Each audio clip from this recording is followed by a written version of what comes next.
Chers amis, bonjour. J'enregistre cette vidéo en ce jour du 11 novembre, ici au Parlement européen à Bruxelles, en ce jour particulier du souvenir français. 1 400 000 morts, plus d'un Français sur 4 parmi nos jeunes de 18 à 27 ans, à qui l'on a tout demandé et qui ont tout donné.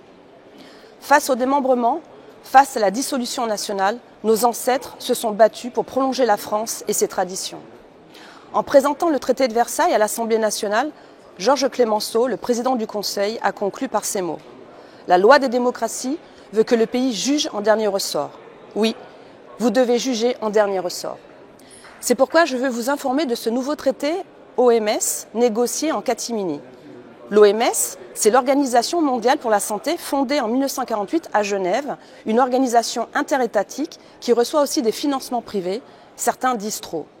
C'est difficile de comprendre comment l'OMS organise son budget, mais on sait que la fondation défiscalisée de Bill Gates, par exemple, a financé en 2020-2021 les programmes de l'OMS directement et indirectement via Gavi à hauteur de environ 1 milliard d'euros, soit 10 fois la contribution de la France.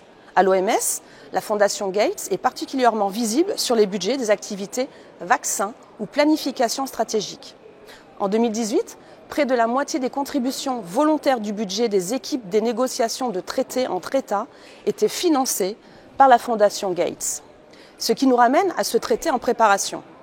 L'élaboration d'un accord mondial sur la prévention, la préparation et la riposte face aux pandémies a été lancée par le président du Conseil européen, le Belge, Charles Michel, lors du Forum sur la paix de Paris en novembre 2020. La négociation a formellement débuté en décembre 2021 avec un secrétariat de l'OMS. Ce travail est effectué en parallèle à une potentielle révision du règlement sanitaire international qui existe depuis 2005. Les négociations ont débuté réellement en février dernier avec une étape cruciale en décembre 2022 et une conclusion qui sera soumise à la 77e Assemblée mondiale de la santé en 2024.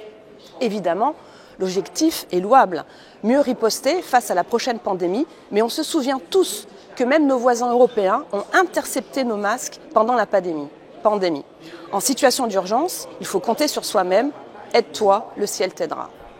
Est-ce que l'idée derrière cet accord mondial ou dans la révision des règles sanitaires internationales est de créer une sorte de loi contraignante pour les États signataires qui ratifient la Convention ? Ce serait alors la fin de la souveraineté dans un domaine régalien. Après le numérique, l'énergie, la nourriture, puis l'armée, allons-nous aussi accepter de subir cela pour la santé ? Déjà que ce gouvernement méprise nos infirmières, nos hôpitaux et nos anciens, faudra-t-il espérer, à la prochaine épidémie, qu'un bureaucrate ou un cabinet de conseil daigne envoyer des stocks de médicaments vers la France ? Il y a un flou sur ce sujet qui est négocié. Lors de son audition au Parlement européen, le 27 octobre, le représentant de l'OMS, Michael Ryan, a refusé de communiquer aux parlementaires le texte des 14 amendements en discussion. Alors je vous le demande, est-ce qu'on est encore en démocratie quand des bureaucrates non élus refusent de communiquer un projet de loi aux élus du peuple? Je vous invite à surveiller ce sujet car il est très important. À très bientôt sur nos réseaux sociaux. Je vous remercie.